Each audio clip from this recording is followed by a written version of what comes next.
di sini ini termasuk padang mahsyar awal mula, padang mahsyar kecil. Gambarannya Bapak Ibu sekalian. Dan tepatnya jamaah haji seluruh dunia. Allah Ta'ala al-hajju Arafah. Haji tempatnya di mana? Di Arafah. Di Arafah, Bapak Ibu sekalian. Nanti Bapak Ibu akan berbondong-bondong datang ke sini dan akan ukur di sini. Kalau kita mengambil tarawiyah itu tanggal 8 sudah menuju ke Mina. Ya, tanggal 8 kita sholat duhur, asar, maghrib, isya, subuh. Setelah subuh kita menuju ke mana?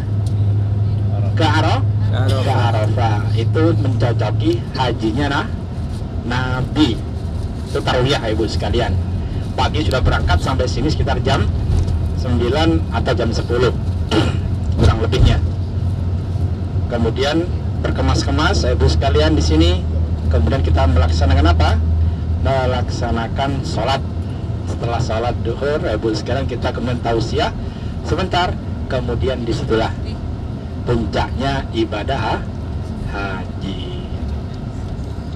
Pahalanya Pak Ibu sekalian, pahalanya diantaranya kalau Rasulullah Sallallahu Alaihi Wasallam, "Ma min yaumin aktsara min ayyati kallahu fi abidan minan nar min yaumi Arafah wa innahum la yadnu thumma yubahi bihimul malaika madza arada haula." Sesungguhnya di hari Arafah kata Rasulullah, tidak ada hari yang mana pada hari ini, kata Nabi, diangkat derajatnya orang-orang yang dimasuk ke dalam neraka oleh Allah yang sudah masa siksanya sudah habis. Di hari Arafah diangkat mereka dimasuk ke dalam surga. Itu melalui proses Pak ya.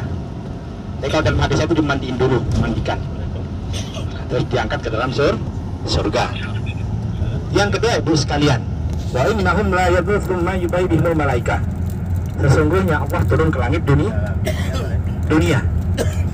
Ana maling udahuni astajib lakum. Saya ini adalah raja. Saya adalah raja. Berdoalah kepada saya, pasti akan saya kabulkan. Kemudian Allah memamerkan Ibu sekalian, kita ini Pak dipamerin kepada para malaikat.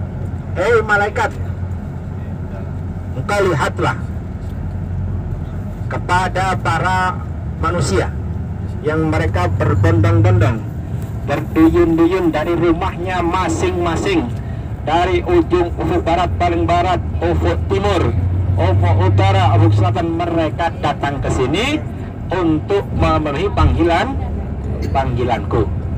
Dan sekarang mereka ini tergantung apa yang dimintanya, pasti aku kabulkan. Makanya Bapak Ibu sekalian, ketika wukuf di Arafah ini Ibu sekalian kan mustajabnya tanggal 9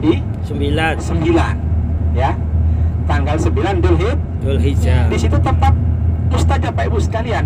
Kalau berdoa di mana saja boleh. Kalau tempat mustajab tanggal 9 Dzulhijjah. Jadi Bapak Ibu jangan tidur. Nah nanti disuruh minta apa saja kepada Allah, kitanya kecapean tidur. Makanya malam itu Pak, nanti kita mungkin berangkat insya Allah tanggal 8, ya kan? Tanggal 7 Bapak Ibu itu sudah istirahat. Tidak tahu tanggal 8 siang atau tanggal 9 pagi, kita tidak tahu, kita nunggu info aja Ibu sekalian ya. Kalau seumpama tanggal 9 pagi, malamnya Bapak Ibu tanggal tidur, jangan begadang. Nanti begadangnya di mana? Di Arafah. Kita minta banyak-banyak berdoa kepada Allah. Kemudian Bapak Ibu sekalian, di samping umat manusia, diantaranya pahalanya lagi ya, man haja falam yarfus walam yasuk raja kayaumi waladanhu Allah. Haji yang dikategorikan hajah mabrur itu adalah tidak rafas, fasik atau jidat. tidak boleh apa Ibu sekalian? Ya, mempunyai rasa syahwat. Nah, ini tidak boleh apa lagi? Membunuh binatang. Ya, tidak boleh apa lagi Ibu sekalian? Saling berantem, gontok-gontokan antara satu dengan yang lainnya. Padahal setan itu menangis Pak di hari Arafah. Mereka menjerit, merasa dirinya terusir kecil di hari Arafah. Di hari Arafah. Kenapa mereka sekalian? Kalau Rasulullah Sallallahu Alaihi Wasallam, "Maru ya setan, yauma huwa asqaru wala adkhara wala akhara wala agada minhu yaumi Arafah. Wa ma dzalika illa mimma yura min tanazulir rahmah wa tajawuzul 'ani dzunubil ulam." Sesungguhnya pada hari Arafah, ketika umat manusia merasa senang, merasa bangga dirinya. Karena apa Ibu sekalian? Karena doa kita yang pertama dikabulkan oleh Allah. Dosa-dosa kita diampuni oleh Allah. Iblis, Bapak Ibu sekalian, bersama setan sahabat tentaranya, dia ini merasa bahwasannya merasa terusir, merasa terusik, ya, merasa tidak pede Pak di hari Arafah ini. Kenapa? Saya telah menyesatkan anak Adam, mulai dari dia bayi dilahirkan, tumbuh balita, kemudian tumbuh anak-anak, remaja, dewasa, menikah, sudah tua, kemudian datang ke sini memenuhi panggilan Allah untuk main ibadah haji. Maka apa yang mereka minta pasti dikabulkan. Kan Ibu sekalian, jadi dia iblis ini merasa sia-sia. Makanya Bapak Ibu yang datang ke sini ini supaya diingat-ingat di hari Arafah nanti atau di dalam rangka ibadah haji ini, kan sudah saya ingatkan banyak musibah. Yang mana Pak? Antara satu yang lain, jamaah satu yang ini tidak sama karakternya. Makanya selalu saya ingatkan Bapak Ibu sekalian, biarin saja. Kalau ada orang zalim kepada kita, biarin saja. Karena kenapa? Ini menyangkut kemaslahatan nanti di kategorian mabrur atau tidak mabrur haji kita. Kan tidak boleh berantem. Kalau ada orang ngomel aja, biarin aja. Istighfar, tinggalin aja Ibu sekalian. Ya, tidak apa-apa. Kita lebih baik menghindar lah. Kalau kita layani, kita sama-sama jadinya nanti tidak dapat pahala, kan rugi Bapak Ibu. Iya apa enggak? Niatnya ke sini ingin ibadah haji. Benar atau tidak? Ini termasuk ibadah haji ini Bapak Ibu wajib hukumnya bagi jamaah laki. Man malaka zadat wa rahilatan tuballighu ila baitillah wa lam yahujja fa alaihi ayyamuta yahudiyan aw nasraniyan. Barang siapa yang melaksanakan ibadah tidak melaksanakan ibadah haji, sedangkan orang ini apa? Mempunyai apa Pak? Harta. Badannya sehat. Di sini bapak-bapak kan insya Allah rata-rata punya mobil Bang? Insya Allah ya. Rumah ada. Ya mana Pak? Kebun ada. Ya apa enggak? Pekerjaan otomatis ada penghasilan. Kok tidak mau datang ke sini? Dia sekalian, hukumnya kalau meninggal dihukumi dalam keadaan meninggal Yahudi atau Nasrani. Jadi termasuk Bapak ini bersyukur dipanggil oleh Allah datang ke sini melaksanakan ibadah haji. Bisa kita lihat sebelah kanan nih. Ada bangunan tembok-tembok itu, ini namanya tembok yang dibikin oleh Raja Harun al-Rasyid. Kelihatan enggak Pak? Ini tembok yang lama-lama itu. Tuh, tembok itu. Itu mulai zaman Harun al-Rasyid, Ibu sekalian. Beliau ini membangun ini Pak, tembok muterin Musdalifah. Gunanya apa tembok ini Ibu sekalian? Dialiri air dari kota Taif. Yang mana air ini nantinya bermanfaat bagi jamaah haji. Dari air terus Pak itu. Seret. Kalau sekarang kan sudah enak Pak Ibu sekarang kalau sekarang ini. Kalau sekarang kan sudah ada WC-WC-nya, pakai toilet ya. Sudah permanen Pak Ibu sekalian. Sebelah kiri ini untuk jamaah haji yang mau naik kereta api monorel. Ibu sekalian tuh keretanya sudah beroperasi, ya toh? Kalau mau naik kereta nanti ya di sini. Ini namanya Musdalifah. Suaminya namanya siapa Pak? Nazar. Guyon Pak ya. Coba ada yang tahu sebuah masjid di sini masjid apa ini Pak nih? Sebelah kanan ini. Ini masjid apa namanya? Ada yang tahu? Yang sudah pernah haji, sudah pernah umrah ini Musdalifah nih. Masjid apa namanya? Aisyah. Musdalifah. Masjid Namiro. Masjid Namiro. Terus apa lagi? Masjid apa lagi? Musdalifah, Namiro, Aisyah. Masjid Haram Bizalfah. Salah semuanya. Bapak Ibu sekalian, masjid ini sudah tertera di surat Al-Baqarah. Nah, jadi penasaran kan? Makanya nanti ketika Masjidil Haram ya, Bapak Ibu dibaca ayat pertama sampai akhir ketemu nanti di masjid ini. Wa qala ta'ala wa abatun min arafatin fadkurullah indal masy'aril haram. Namanya masjid itu namanya Masy'aril Haram. Padahal sudah bolak-balik ke sini lupa Mas ya Pak ya. Begitulah Pak ya. Nanti kalau udah percaya dibaca ayat pertama sampai akhir nanti ketemu Pak. Tadi saya tidak sebutkan, gitu kan? Ayat berapa biar Bapak itu membaca nanti ya. Dibaca. Ketika seseorang ini bertolak dari Arafah menuju Musdalifah, fadkurullah.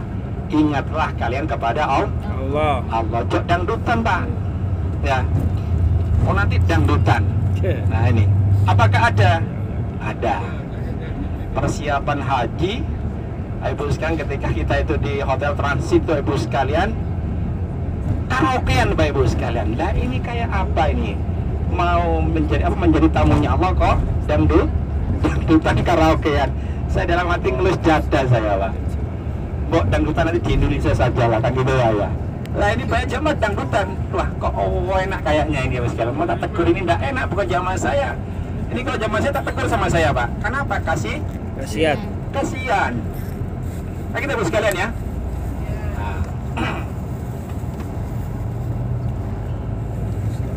Di sini ini Bapak Ibu sunnahnya mengerjakan sholat maghrib isya jamak qashar ta'khir. Kan disebutkan oleh Ustadz Wen tadi kan bahwasanya ada yang masyan, ada yang roki band. Masyan itu jalan kaki Pak. Saya jalan kaki itu kurang lebih insya Allah sudah nganter itu jamaah 3 kali ya Bu Siran. Jalan kaki itu dari hotel ke sini, kemudian kembali lagi sampai melempar jumroh. Itu jalan kaki terus Bapak Ibu sekalian. Masyan. Kalau Bu belum kan? Jalan kakinya cuma sampai hotel, masjid gitu. Itu aja diantar bis ya Pak ya. Kemudian yang kedua rokiban itu naik kendaraan. Kalau zaman dahulu apa naik onta, kuda, keledai. Nggak turun di sini tak? Ya. Nggak turun di Musdalifah di masjid nggak? Nggak di sana aja, nggak apa. Di depan sana Bapak Ibu itu ada semua lembah. Lembah ini namanya apa? Wadi Muhasir. Apa Wadi Muhasir Bapak Ibu sekalian? Sebuah lembah yang mana tempat disiksanya Raja Abraha oleh Allah. Nanti kalau ada waktu bisa kita ceritakan dari awal sampai akhir ceritanya Raja Abraha ini gimana. Ini saya ceritakan singkat saja Ibu sekalian. Namanya apa daerahnya ini, apa namanya? Musdalifah. Ingat Pak ya. Musdalifah itu Pak tempat mabit. Ya. Tempat mabit itu menginap Bapak Ibu. Jadi ketika kita nanti tanggal 9 Dzulhijjah malam, ya kan? Setelah maghrib bisa sholat maghrib di sana mungkin Ibu sekalian jamaah besar sekalian, kemudian ke Musdalifah malamnya itu Pak. Kan padat itu Ibu sekalian. Nanti kita di sini mungkin mabit sampai subuh. Setelah sholat subuh Ibu sekalian nanti mungkin kita melanjutkan perjalanan. Kemana? Ke Mina. Melempar jumroh Aqobah. Apa pahalanya melempar jumrah Aqobah? Apa pahalanya melempar jumrah ibu sekalian? Ulah Ustaz Aqobah. Ada yang tahu? Ada yang tahu?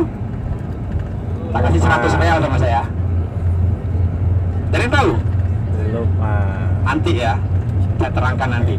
Melempar jumrah Pak, kaitannya awal itu kok sampai terjadi jumrah Aqobah itu kayak apa? Melempar jumrah ini. Ini Pak tempatnya Pak. Ada batasan tanah, batasan Musdalifah dan Mina. Jadi di tempat ini habis ini ibu sekalian itu supaya menyempatkan jalannya ketika kita jalan kaki hajinya, karena di situ tempat siksaan. Di mana tempatnya? Nih Bu nih. Bentar ya, sebelah kanan di sini ada monumen Tugu. Ini Bu nih, monumen tuh sebelah kanan tuh. Lihat enggak?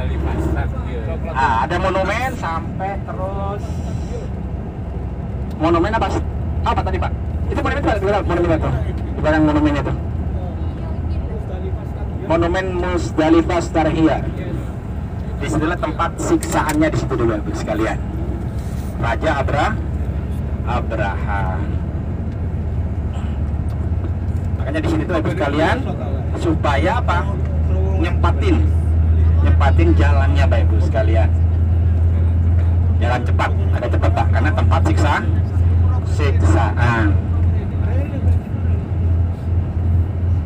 Kemudian Ibu sekalian dirahmati tamunya Allah. Kenapa Raja Abraha ini kalau disiksa oleh Allah? Sebenarnya Raja Abraha ini tidak tahu Pak, tempat di mana Ka'bah itu tidak tahu. Di mana tempatnya? Ini pembahasannya belakangan. Makanya ketika Raja Abraha datang ke sini bersama pasukannya sangat besar Ibu sekalian waktu itu.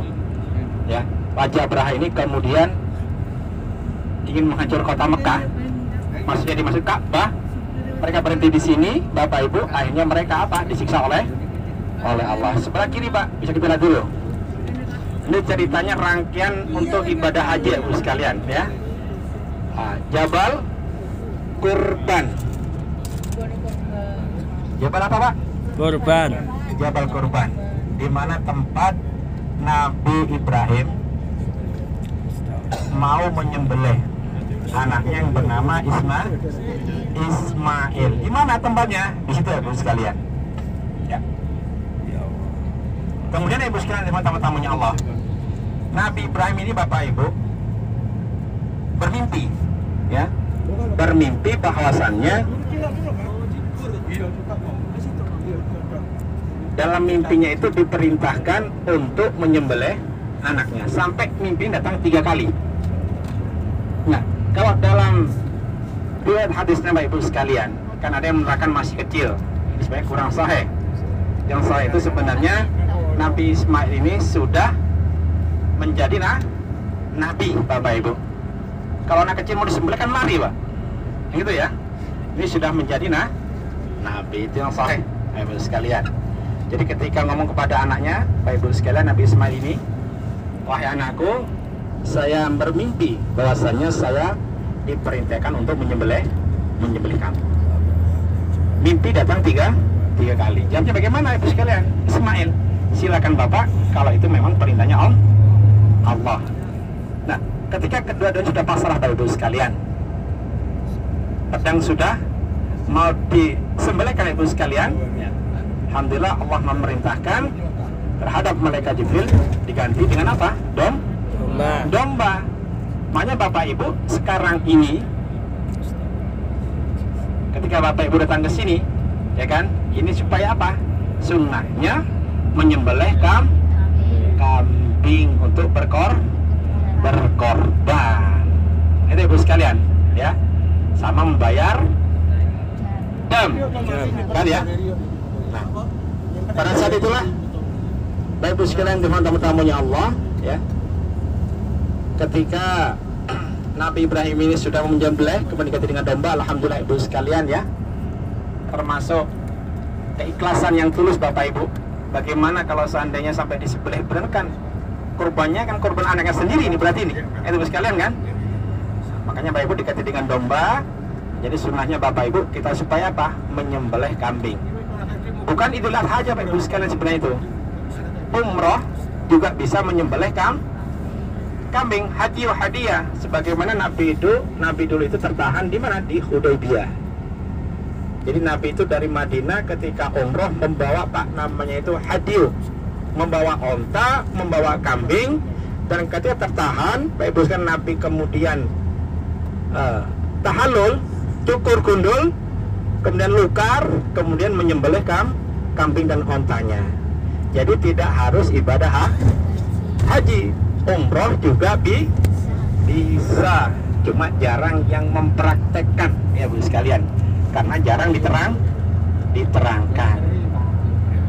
Sebelah kanan ini Pak, tempat kejadian 2016 dulu di sini. Kurang lebih ada ribuan yang meninggal dunia di sini Bapak Ibu ya. Sampai sini depan sini Pak nih. 2016. Sebelah kiri Pak Ibu kan Masjid Khaif sebelah kiri. Masjid Khaif ini tempat di mana Nabi Adam ya sampai Nabi Muhammad pernah sholat di sini. Baiat Aqabah di sini juga Baiat Aqabah Ibu sekalian. Ya. Kemudian sebelah kiri lagi tuh Pak, nanti kita akan melempar jumrah ula wusta Aqabah. Ada 3 lemparan Pak Ibu sekalian. Yang pertama, ini tanggal 10 itu pagi melempar jumrah Aqabah. Tanggal 11 melempar 3 jumrah ula wusta Aqabah. 12 ula wusta Aqabah. Kalau ngambil nafar awal, ini keluar dari Mina setelah asar. Kalau ngambil nafar akhir, mabit lagi nginep di Mina, besoknya melempar lagi. Itu yaumut tasrik Ibu sekalian. 10, 11, 12, 13. Itu Pak, sebelah kiri itu Pak. Ya. Tempat apa? Tempat melempar jumroh Bapak Ibu. Warnanya abu-abu ya. Sebelah kanan Bapak Ibu bisa kita lihat ada 2 terowongan. Terowongan kejadian tahun 89-90. Ini Pak tuh terowongannya tuh sana.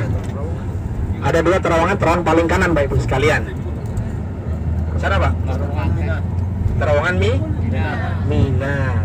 Kurang lebih ada 1000 ya misalnya juga jamaah Indonesia yang meninggal dunia di situ Pak. Kalau yang di sana tadi jumlahnya paling 4000-an lebih. 2016 itu kejadian paling besar Pak Ibu sekalian. Ya Pak? Dipakai Pak, dipakai. Itu pakai jalurnya orang jamaah haji reguler. Jamaah yang hapus di sini Pak nih. Sini sampai kiri sana. Ya. Ini yang di atas ini Pak, flyover ini jamaah haji reguler lewat sini Pak nih, reguler. Ada 2 tempat 2 jalur. Di sini lewat atas sini lewat 2 terowongan. Di sana juga yang tadi itu bisa dilewatin juga 2 terowongan Pak Ibu sekalian. Ada jalur lantai 3, ada jalur lantai 1, ada 2 jalur Bapak Ibu. Saya belum tahu. Kalau kita insya Allah lewat jalur bawah Pak, insya Allah Pak. Perkiraan saya ya, karena kita bukan reguler kita, ya kan? Lewat jalur bawah. Ini Muasim Bapak Ibu sekalian, daerah namanya. Kalau lampunya padam Bapak Ibu, ini bisa apa? Pengap ya, kemudian sirkulasi udara tidak ada, blowernya mati. Kalau blowernya mati, pengap Pak Ibu sekalian. Tahun kemarin gitu ya? Kejadian tahun 90 itu atau 89, jamaah haji Indonesia berada di tengah-tengah, kemudian lampunya padam. Bingung Pak Ibu sekalian. Bingungnya kenapa bingungnya? Bingungnya mau lari kemana kita ini? Panik Bapak Ibu ya. Banyak meninggal jamaah kita terinjak-injak Bapak Ibu. Tapi ya Ibu sekalian, senang yang meninggal. Karena kenapa? Besok di hari kiamat dibangkitkan dengan memakai kain ihram. Kalau orang yang umroh, orang yang haji masih pakai ihram, itu di sini Ibu sekalian nanti penutupnya juga kain ihram ini. Karena saya juga pernah ngurusin jamaah haji itu meninggal masih pakai kain ihram. Tetap Pak, kain ihramnya ditutupin aja. Ya, tidak diganti kain kafan. Itu bedanya. Kalau selain kain ihram Bapak Ibu sekalian nanti dibagikan sama semuanya ya, tidak memakai baju. Kalau yang kain ihram nanti enak, termasuk husnul khatimah. Kan gitu Ibu sekalian.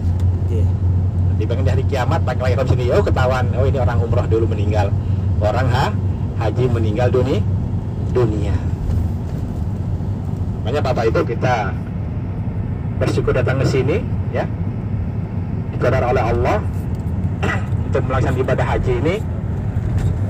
Luar biasa Pak Iwan. Gantinya itu luar biasa Pak. Ilal jannah gantinya. Surga. Tapi jangan lupa Pak, cobanya luar biasa. Ketika seorang meninggal dunia, Ibu sekalian, seperti yang meninggal di sini. Saya sebutkan kemarin, idza matal insan in qata anhu amalu ila man salati asya aw sadaqatin jariyah aw ilmin yuntafa'u bih aw waladun salih yada'ulah.